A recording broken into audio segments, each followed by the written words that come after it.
Sige lang, okay na.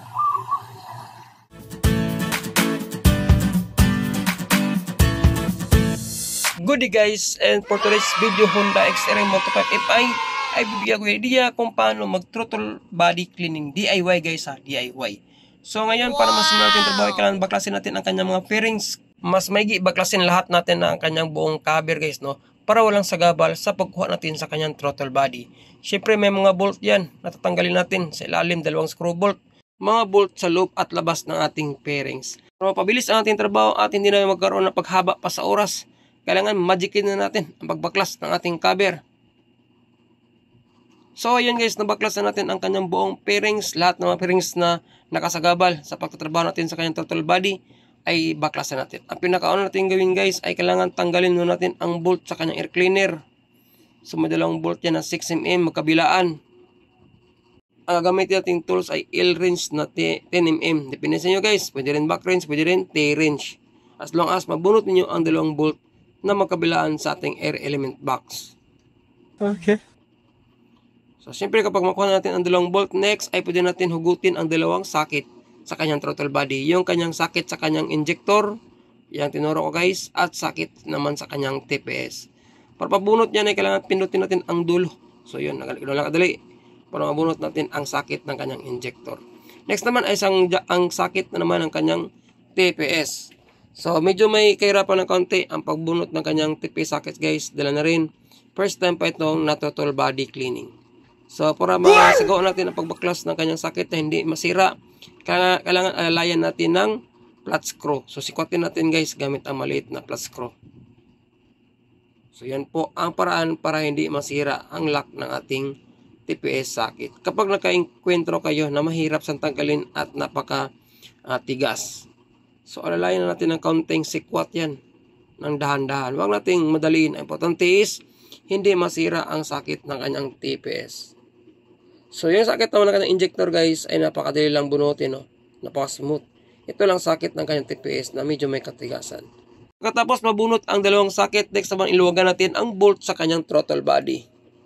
So, gamit pa rin ang ating L-wrench na 10mm. So, dalawa po ang bolt ng kanyang throttle body guys ha. Magkabilaan yan. Magkabilang pisngi. So, luwagan lang natin. Since ito ay una pang baklas, expected na matigas talaga ang bolt ng dalawang ito. So, yan guys. Oh, so, since nahirapan tayong luwagan, lalayan mo natin ng kaunting star screw ang dulo ng ating L-wrench. Yan, luwag na. Lipat naman tayo sa kabila. Dito naman tayo magluluwag sa kanyang bolt sa kanyang throttle body. O sa kanyang intake manifold. Pwede rin back wrench, pwede rin socket na maliit. As long as hindi magkaroon ng pag-loose thread sa ulo ng ating bolt. So ito, matigas din ito guys. No? Kailangan natin alalayan din ng tools sa ibabaw ng ating L-wrench. Yan. So ang ginamit ko ay flat screw. So, pagluwag ng bolt sa ating throttle body.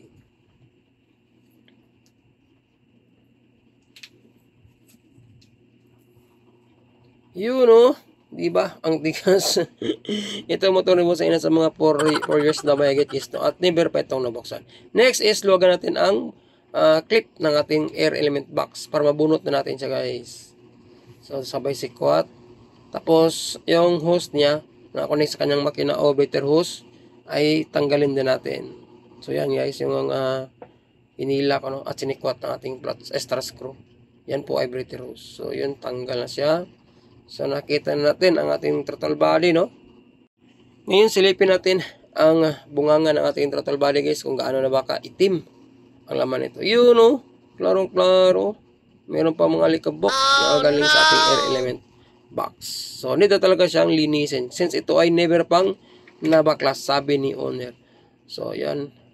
Kunin mo natin yung alikabok, guys, gamit natin daliri para hindi pumasok sa ating cylinder head. Next naman, ang gawin natin is tanggalin ang dalawang throttle cable. So, dapat guys, tandaan nyo kung saan nakaposisyon yung mahabang cable at yung maikli. Yung mahabang cable is nasa unahan yan guys ha. Kasi yan po ang humihila ng ating spring. Ang pangalawa naman ay ang tinatawag nating return cable. So, yung may maikling dulo guys. So, ano lang, i-unlock lang natin yung nut sa ilalim ng kanyang cable. Tapos, pwede natin siyang ilain palabas. Ganun lang po kadali kung paano natin uninstall ang kanyang throttle cable. Sino din na procedure sa kabila guys. Ganon din ang paraan. I-unlock din natin ang kanyang bolt na may kasamang nut para ma-pull out natin ang kanyang throttle cable. So yun paikot-ikotin na natin. Kasi kapag pinaikot natin yan, unti-unting area yung nut sa ilalim at ma-pull out natin siya sa kanyang kalalagyan. Pagkatapos na pull out natin ang dalawang cable guys, ang next naman natin gawin is tanggalin natin ang kanyang dalawang bolt sa kanyang intake manifold. So yung kaya naluwagan natin siya, ngayon pwede na natin siyang tanggalin. So malambot na yan guys kasi na-partial natin ng pagluwag dalawang bolt na yan sa kanyang intake manifold. So yun, napaka aliwalas na guys kasi nabaklas na natin ang dapat nating baklasin sa kanyang throttle body. So, syempre ko ikaw ay bago pa lang sa channel. Kung sa tingin mo bidyong itong ginawa ko ay malaking tulong sa inyong pag-DIY at pag-ayos na inyong motorsiklo, ay syempre huwag lang mag-like at subscribe.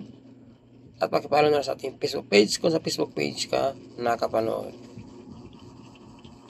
Maraming salamat. So, yan guys, natanggal na natin ang kanyang buong throttle body. Ang natira na lang ng iba ay kanyang fuel injector, So, sa part sa fuel injector guys is medyo mahirapan tayong tanggalin yan kasi ang kanyang lock is nasa ilalim mismo ng ating throttle body. At mahirapan tayong i-access, pindutin para ma-pull out natin ang kanyang fuel hose. Ang gawin natin is tanggalin na lang natin mismo ang kanyang buong injector. Tapos huwag natin kalimutan takpan ang butas ng ating cylinder head guys para maiwasan natin mapasukan ng mga dumi na galing sa labas. Para maiwasan natin magkaroon ng loss of compression ang ating valvula. So ang gawin natin guys sa itong sinabi ko is tanggalin na natin ang bolt na nakatuck in sa ating fuel injector. So meron siyang 6mm na bolt na may nut sa ilalim. So na lang ang tatanggalin natin guys para ma-pull out na natin ng buo ang ating throttle body. So, sinabi ko kayo na meron niyang nut sa ilalim ang ating bolt na tatanggalin guys. So, kailangan natin siyang alkontrahan ng 10mm din na open range or back range. Kasi hindi siya nakatrade po sa ating throttle body. Kasi po plastic lang po ang ating throttle body guys. Plastic lang sa atin, hindi siya alloy. So, ang pagluwag natin is counterclockwise. So, yun, naluwagan na natin siya, Pwede natin siyang tanggalin. Yun, medyo may katigasan din. Kasi, first time pang nabaklas ang kanyang throttle body, ika nga. So, natanggal na natin ang kanyang bolt at siyempre, kailangan natin hawakan yung nut sa ilalim. Ayun, tanggal na siya. At siyempre, shoutout sa ating mga suking tagapanood natin sa YouTube channel at sa Facebook page. Maraming salamat po sa inyong lahat. Natanggal na natin ang bolt at pwede natin bunutin ang ating buong injector. So yun guys, nabunot na nga natin, Tatanggal na nga rin natin ang kanyang buong throttle body. So ito na yan ang buong tsura ng kanyang throttle body guys at pwede natin siyang paghiwalayin. Pasensya na, hindi ko lang pakita sa inyo kung paano paghiwalayin ang dalawa. Basta meron kayong makita ang dalawang bolt na yan guys, yung dalawang butas. Yan po ang ating tatanggalin. So lilinisin natin ang kanyang intake manifold. So ang intake manifold guys, intake manifold pala niya. Ulitin ko lang, yan po ay plastic. Kapag nawakan nyo na, yan po ay plastic at hindi alloy. Siyempre, ang ginamit natin panglinis sa ating intake manifold at saka throttle body is carb cleaner siya guys, So, Kobe po ang kanyang brand. Dahil itim ang kulay ng ating intake manifold guys, matik natin makita masyado ang linis sa loob ng ating intake manifold. At ito naman yung silalim ng mga kulay itim-itim, yan po ang dumi na nakatingga sa loob ng ating throttle body. So yan po ang resulta ng ating paglilinis sa ating intake manifold guys. Mga kulay itim-itim. Para mas malinis siya ng tuluyan ay kailangan natin bugahan ng hangin. Tapos mabugahan ng hangin ay kailangan punasan natin ng kaunti gamit ang basahan guys. Yung kalooban mismo. Yun, di ba? Nakikita natin na malinis na ang loob ng ating intake manifold. Pagkatapos nito ay siyempre ang sunod ay nilinisin ang kanyang throttle body o TB. So yun, maliwalas sa tingnan ang loob ng kanyang intake manifold. Ayos. Ito naman guys, ang ating lilinisin ang kanyang throttle body. So yun, klarong-klaro ang kulay itim ng kanyang throttle body. Yan po ang mga tumitigang na gasolina.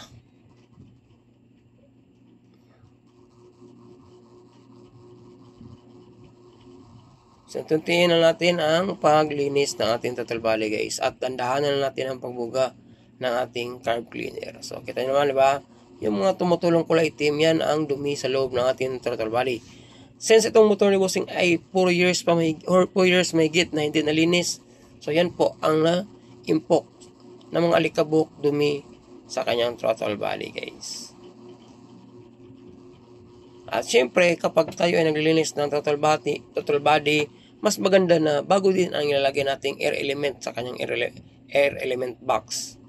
Para kompletos arikados ang ginhawa na mangyayari sa loob ng ating throttle body. At syempre, malinis ang pasok ng hangin sa ating throttle body guys.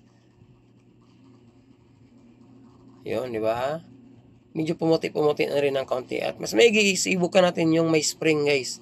Para yung dila-dila niya sa loob ng ating throttle bodies, maka-open siya. At yung paglinis natin is maka-penetrate agad yung mga dumi sa kabilang bahagi ng ating throttle body.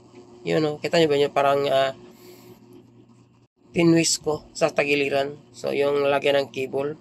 Para ang purpose nun, para makabuka yung dila sa loob ng ating throttle body guys. Tapos kapag nilinis natin siya is yung mga dumi-dumi naman is mahuhulog sa kabilang pisngi. Yun no. Diba? Kahit kayo, kaya nyo mag-DIY, napakadali lang talaga guys kapag nakita nyo ang video ito. Ulit na pumunta sa mga shop no. Ito lang naman ang ginagawa natin no. Binugahan lang natin siya ng carb cleaner. At wala na tayong ginawa pang iba. Yun. So yun no. Malinis no. Kitang-kita nyo naman ang development na ginawa nating paglilinis sa ating throttle body. Dandahan lang. Kahit isang botilya mo, ubos nyo, goods lang. Ang importante is malinis natin ang ating throttle body at saka intake manifold. Siyempre, kailangan bugahan natin ng hangin guys, no? Para kompletos arikados ang paglinis natin ng ating throttle body. At mabilis ang kanyang tuyo kapag binugahan natin ng hangin.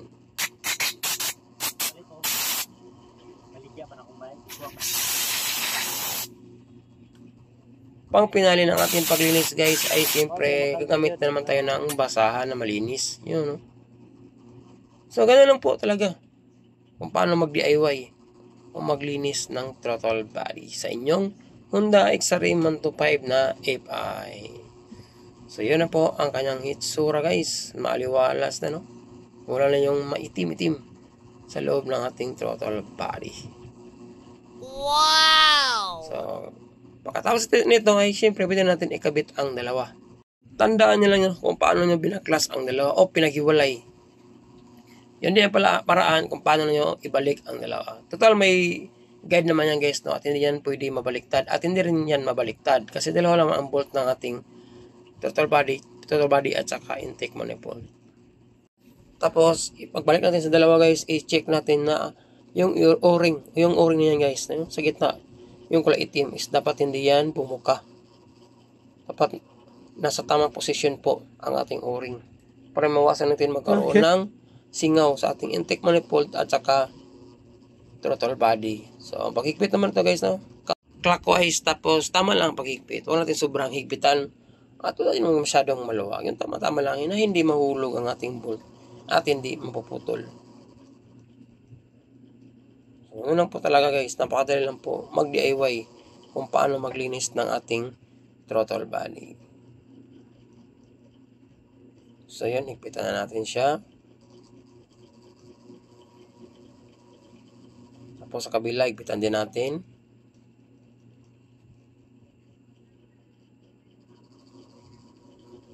So ito na guys, tapos na. Ganun lang oh. Diba? Napakalinis na ng ating intake manifold at saka throttle body. So pwede natin siya ibalik sa kanyang motor. Ang next natin gawin is ibalik natin ang kanyang fuel injector. So syempre ito lang sinabi ko guys kung paano binunot. Ganun din ang paraan kung paano natin siya ibalik sa kanyang kalalagyan. Unti-unti lang ang pagpipisil. Unti lang natin idiin guys no? Kasi medyo may katigasan yung kaunti Dahil yan sa o-ring ng ating injector. May o-ring kasi yan na maliit, no? Yan po ang nagpe-prevent na mapasukan ng mga alikabok sa loob ng ating intake manifold. So kapag tumapat na yung lagayan ng bolt, saka nyo ibalik ang kanyang bolt, guys. At yung bolt naman ang makafinal magdiin sa ating fuel injector o magbabaon sa ating injector sa ating intake manifold. So yan po ang makapinali kapag mahigpitan natin ang bolt na yan. O, di ba? Ano lang. Konti na lang at matatapos na ang ating pag-DIY. Amazing! So malaking tulong ito, guys, no? Lalo sa mga malayo sa mga shop at nakaplano mag-DIY sa pagbaklas assemble ng total body ng inyong motorsiklo. At syempre para makatipid na rin sa libor, no? So yan, nagpitan natin. Pwede na natin tanggalin yung basahan na tinakip natin sa butas ng ating cylinder head. At syempre punasan natin ng kaunti-kaunti yung mga sa gilid-gilid lang, yung mga kaunting alikabok. So yan, ibalik na rin natin ang dalawang bolt na tinanggal natin, guys. So na kasamang plate yun, no? Plate letter C na plate. Yun. Tapos ibalik natin ang dalawang bolt. Pawakan natin kay busing para hindi tumagilid yung total body natin. At may lagyan natin ng tama ang ating dalawang bolt. Sa kabila naman, palagyan natin kay busing ang isang bolt.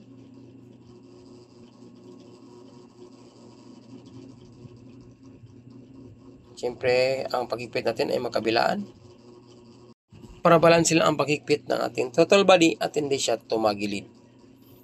So, yun na nga, guys. Install na natin. At magkapalit din tayo ng bagong air element, guys. Yan ay nasa mga 300 plus daw, sabi ni Busing. Yan po ay genuine. Para kompleto sa arikadas ang ating pagtrabaho ng ating motor, guys, no? May bagong linis ang total body at the same time bago ang ating air element. So, ibalik na natin ang ating cable. Unahin natin yung maikli ang dulo, yung sa return.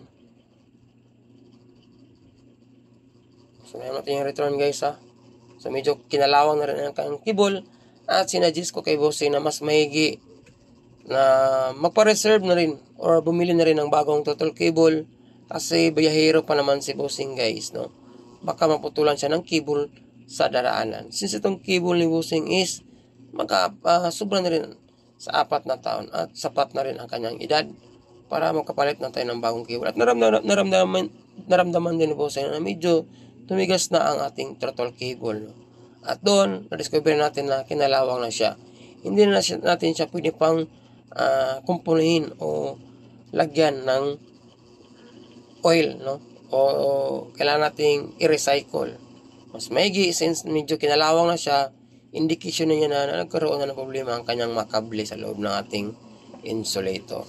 So, mas maigi, guys, is bumili na talaga ng bago, no? Mahirap na, baka maputulan pa tayo sa daraanan, di ba? So, nabalik na natin ang isang cable. Next naman, yung kanyang main cable, guys. So, paikotin natin pataas hanggang maingat-angat. Tapos, sabay lock gamit ang 10mm na open range. So, syempre, pagkatapos ito, guys, ay balik na natin ang mga tinanggal natin na socket. Yung TPS socket at saka yung injector natin. Socket ng ating injector. So, lipat tayo sa kabila. So, dito, guys, yun, diba, tinanggal natin yan kanina. At hindi naman kayo dyan magkamali kasi maliit at saka malaki ang socket na yan. Hindi kayo malilito or mabaliktad ang dalawang yan. Kasi yung sa injector is maliit ang socket. Yun yung wala pa na socket is ang kanyang TPS. So, yun, kabit na natin. So, paandarin na natin ang kanyang motor. Let's go. O, natin ang susi muna. Start.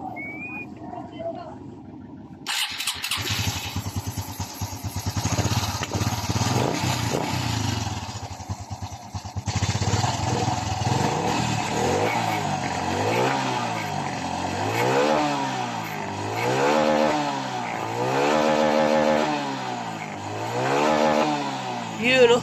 Malakas na ang pwersa ng ating motor. At syempre, guys, para mas lalong lalakas yan ay kailangan magpalit din tayo ng fuel filter. Yun, para mas maganda ang pasok ng gasolina sa ating injector. Madagdagan ang lakas ng ating makina.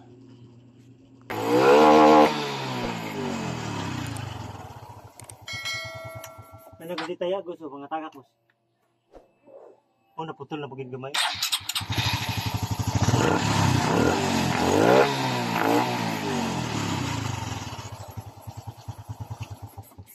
Yun lang guys, na sana may natutunan kayo sa ating DIY at siyempre salamat po panglinis ay card cleaner.